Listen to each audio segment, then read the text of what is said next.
खादी आश्रम पानीपत के श्री सोमभाई हॉल में खादी आश्रम पानीपत एवं पानीपत नागरिक मंच के तत्वाधान में राष्ट्रपिता महात्मा गांधी की 76वीं पुण्यतिथि एवं शहीदी दिवस के उपलक्ष्य पर एक सभा हुई, जिसमें राष्ट्रपिता महात्मा गांधी तथा शहीदों को भावभीनी श्रद्धांजलि अर्पित की गई तथा उनके आदर्शों पर चलने का संकल्प लिया गया। सभा की अध्यक्षता प्रसिद्ध समाज सेवी श्रीमती निर्मल दत्त ने की तथा सभा का संचालन विद्या भारती मॉडर्न स्कूल की अध्यापिका श्रीमती अनीता मित्तल ने की। इस अवसर पर नगर के रचनात्मक व सामाजिक संगठनों के कई नेता तथा कार्यकर्ता, नगर के प्रबुद्ध नागरिक तथा विद्यालयों के विद्यार्थी भी उपस्थित थे। सभा का प्रारंभ बापूजी के प्रिय भजन वैभव जन तो तेने कहिए पीर पराई जाने रे से हुआ। खादी आश्रम पानीपत एवं नागरिक मंच की अध्यक्षता श्रीमती निर्मल दत्त ने बोलते हुए कहा कि गांधी जी ने कहा था, भारत की आत्मा गांव में बसती है। उन्होंने अपने सपनों के भारत में गांव के विकास को प्रमुखता प्रदान करके उससे देश की उन्नति की बात कही थी। गांधी जी ने अपने सपनों के भारत में अपनी व्यापक दृष्टि का परिचय देते हुए ग्रामीण विकास की तमाम आवश्यकताओं की पूर्ति करके ग्राम स्वराज्य, पंचायत राज, खादी, ग्राम उद्योग, महिलाओं की शिक्षा, गांव की सफाई, गांव का आरोग्य व समग्र विकास के माध्यम से एक स्वावलंबी व सशक्त देश के निर्माण का मार्ग प्रशस्त किया था। उन्होंने आगे बताया कि आज़ादी के पुरोधा व पथ प्रदर्शक महान व्यक्तित्व के धनी, सरलता, सौजन्यता और उदारता की मूर्ति व अहिंसा के कटु पक्षधर राष्ट्रपिता महात्मा गांधी आज भी उतने ही प्रासंगिक हैं जितने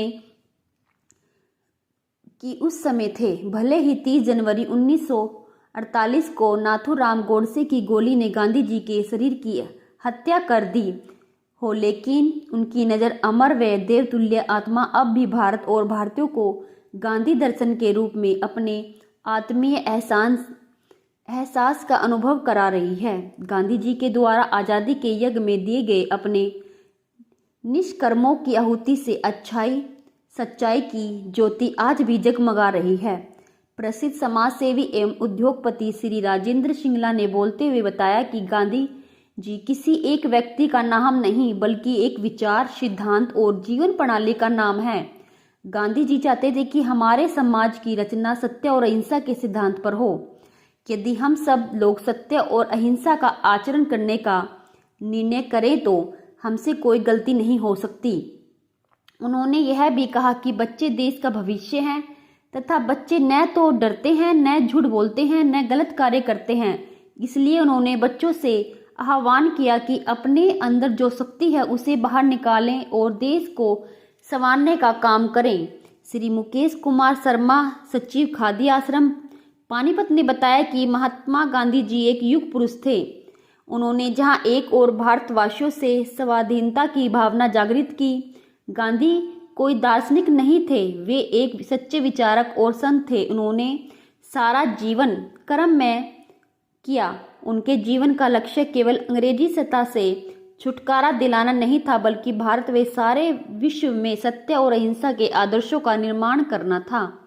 विद्या भारती मॉडर्न स्कूल की प्रिंसिपल मीनाक्षी ने बोलते हुए कहा कि आज से 100 वर्ष पूर्व जो हिंद स्वराज्य में लिखा था वह आज सही प्रमाणित हो रहा है। उन्होंने आगे कहा कि गांधी जी सत्य एवं अहिंसा के पुजारी थे। हमें आज के दिन यह प्रण लेना चाहिए कि हमें गांधी जी के बताए हुए मार्ग पर चलना चाहिए। प्रातः 11 बजे सभी द्वारा 2 मिनट का मौन रखा गया तथा सभा के अंत में श्रीमती निर्मल दत्त ने उपस्थित छात्र छात्राओं और नागरिकों को राष्ट्र, समाज और स्वच्छता के प्रति प्रतिबद्धता की शपथ भी दिलवाई।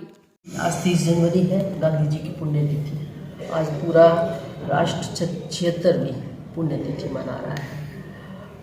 हमारे विद्यालय में और खादी आश्रम कार्यकर्ताओं, भारतीय खादी ग्राम संघ के कार्यकर्ताओं और वैसे तो पानीपत नागरिक मंच के माध्यम से मनाते हैं ताकि पानीपत के लोग भी शामिल हो जाएं, लेकिन हम किले पे इस वर्ष नहीं कर पाए मौसम की वजह से, क्योंकि बच्चों को ऐसे मौसम में बाहर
इकट्ठा नहीं हुए, लेकिन हम हर साल मनाते हैं, तो हम वो अपनी प्रथा तोड़ते नहीं हैं। तो आंगन में ही प्रांगण में ही मनाया गया था।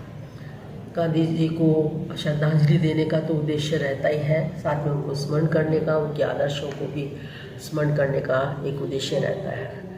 और हम गांधी के कार्य में, रचनात्मक कार्य में ही, खादी के काम में लगे हुए हैं। और विद्यालय भी हमारा खादी के आदर्शों पर ही, गांधी के आदर्शों पर ही चल रहा है।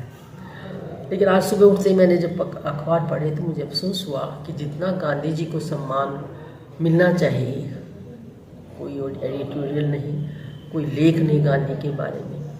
एडवर्टाइजमेंट है तो सरकारों के हैं, लेकिन गांधी जी के बारे में किसी मैम, जैसे अभी आपने अपने संबोधन में कहा है हाँ। कि इतिहास को तोड़ मरोड़ के पेश किया जा रहा है, तो इस सबसे बड़ी बात तो जो गांधी को भी स्मृत करने का अखबारों से भी उठा लिया, मीडिया से भी उठा लिया। तो इतिहास तो अपने आप कितने बड़े महान व्यक्ति को, जिसको पूरा विश्व आज देखता है, पूरा विश्व मानता है। आज हमारे देश में नहीं, विश्व भर में जितनी प्रतिमाएं गांधी जी की हैं, आज सारा विश्व गांधी जी के सिद्धांतों को देख रहा है, समझ रहा है, पढ़ रहा है, लिख रहे हैं लोग। आज हम विस्मृत कर रहे हैं। तो इतिहास को खत्म करने का तो ये दृष्टिकोण है, और क्या है? आप लाइन बड़ी खींचने के बजाय दूसरों की लाइनों को छोटी कर रहे हैं। ये बड़े होने का तो कोई तरीका नहीं है ना। आप अपनी लाइन बड़ी करो, दूसरा आदमी अपने आप छोटा हो जाएगा। तो आप किसी को छोटा कर देने से कोई छोटा नहीं होता। गांधी जी को छोटा करेंगे तो गांधी जी छोटे नहीं होंगे।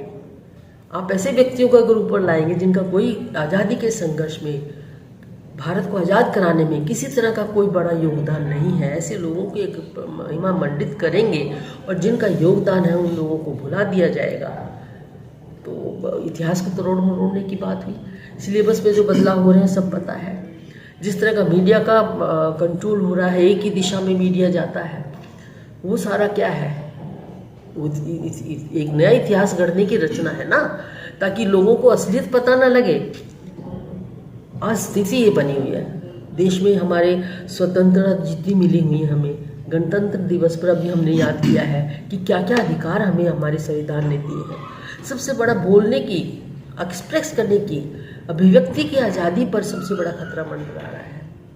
आप अगर किसी के कुछ अपना अभिव्यक्त कर देते हैं, आलोचना कर देते हैं, एक सार्थक आलोचना करना सरकार के उसमें अच्छी बात है। ये अधिकार हमें पता है। We the people of India, हमारा कॉन्स्टिट्यूशन तो we the people of India. हम अपने मतलब हमने जो कॉन्स्टिट्यूशन दिया है, तो हमारे द्वारा चुने प्रतिनिधि हैं। अगर सरकारों में कुछ हो तो उसके वो विरोध नहीं होता, वो सकारात्मक सार्थक आलोचना है। हमारा दायित्व बनता है, तो उसके पर भी हमारा कंट्रोल, अभिव्यक्ति की आज़ादी पर भी। मैम, जैसे आपने भी संबोधन में बताया सुभाष जी में, बोस जी में और गांधी जी में कुछ मतभेद थे। किस तरह के मतभेद? नहीं, मतभेद नहीं थे। मतभेद मतलब उस तरह से नहीं थे। गांधी जी का रास्ता आपको पता, अहिंसा का रास्ता था, इसलिए उनका, गांधी जी का विरोध किसी से नहीं रहा, लेकिन वो हिंसा के रास्ते के कभी समर्थक नहीं रहे। जैसे भगत सिंह के लिए था। भगत सिंह के बहुत प्रशंसक थे, गांधी जी की बहुत वो हैं, बहुत शक्ति है उनमें, क्षमता है भगत सिंह में, देश के लिए प्रेरणा है वो। लेकिन इसका मतलब उनके मार्ग से वो चाहे कि उनके मार्ग पे चलेंगे। गांधी जी का अपनी सोच थी नहीं, वो अहिंसक ही रास्ते पर चलना चाहते थे। तो उन्होंने राष्ट्रपति के नाम से उनको, हाँ, इसी तरह सुभाष बाबू जो थे, सुभाष बाबू चाहते थे कि थोड़ा सा बिना लड़ाई के, क्योंकि अंग्रेजों से अगर हम इससे अहिंसा के रास्ते पे चलेंगे तो संघर्ष बहुत लंबा होगा और पता नहीं आज़ादी कितनी डिले हो जाएगी। वो ये चाहते थे, वो चाहते थे इनका विरोध हमारा उस तरह से करे जैसे सशस्त्र विरोध होता है। गांधी जी इसके फेवर पे नहीं थे, इसलिए सुभाष